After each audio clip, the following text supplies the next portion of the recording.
International కంపెనీలు పెట్టుబడులు పెట్టేందుకు రాష్ట్రం వైపు చూస్తున్నాయి. ప్రముఖ బిర్లా కంపెనీ ప్రతినిధులు కేసీఆర్తో డిస్కస్ చేశారు. సిమెంట్, వైద్యం, విద్యా రంగాలపై ఇంట్రెస్ట్ చూపిస్తున్నట్లు సీఎంకు వివరించారు. కొత్త పారిశ్రామిక విధానంతో అన్ని వసతులు కల్పిస్తామని హామీ ఇచ్చింది సర్కార్. ఇండస్ట్రియల్ ఫ్రెండ్లీగా ఉంటామన్న సీఎం కేసీఆర్ మాటలు ప్రముఖ పారిశ్రామికవేత్తలను ఆకర్షిస్తున్నాయి. ఇప్పటికే రాష్ట్రంలో పెట్టుబడులకు బడా కంపెనీలు ఆసక్తి చూపగా తాజాగా బిర్లా కంపెనీ కూడా ఈ లిస్టులో చేరింది.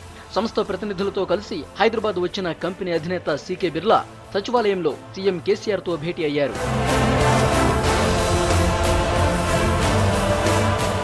రాష్ట్రంలో సిమెంట్ ఫ్యాక్టరీల విస్తరణపై బిర్లా సంస్థ దృష్టి పెట్టింది. దీంతో పాటు విద్య, వైద్య రంగంలోనూ భారీ పెట్టుబడులకు ఆసక్తి ఉన్నట్లు సీఎంతో సమావేశంలో స్పష్టం చేసింది.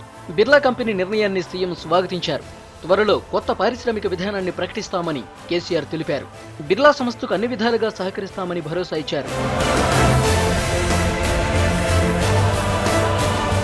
రాష్ట్రంలో పరిశ్రమల స్థాపనకు 2 లక్షల ఎకరాల భూమి సిద్ధంగా ఉందని సీఎం కేసీఆర్ చెప్పారు. పెట్టుబడులకు ఆసక్తి చూపే సంస్థలకు ప్రభుత్వమే అనుమతి ఇస్తుందని బిర్లా సంస్థకు ఆయన చెప్పినట్టు అధికార వర్గాలు తెలిపాయి.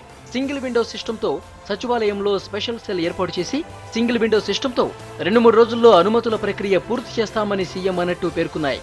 చైనా మాదిరిగా ఇండస్ట్రియల్ పార్కును డెవలప్ చేస్తామని సీఎం చెప్పినట్టు తెలిపాయి. మొత్తానికి తెలంగాణ స్టేట్లో పారిశ్రామికవేత్తలు భారీగా పెట్టుబడులు పెట్టేలా కొత్త పాలసీకి రూపకల్పన చేస్తున్నారు సీఎం. ఇదే జరిగితే తెలంగాణ జెట్ స్పీడ్లో అభివృద్ధి చెందడంతో పాటు లక్షలాది మంది నిరుద్యోగులకు ఉపాధి దొరకనుంది.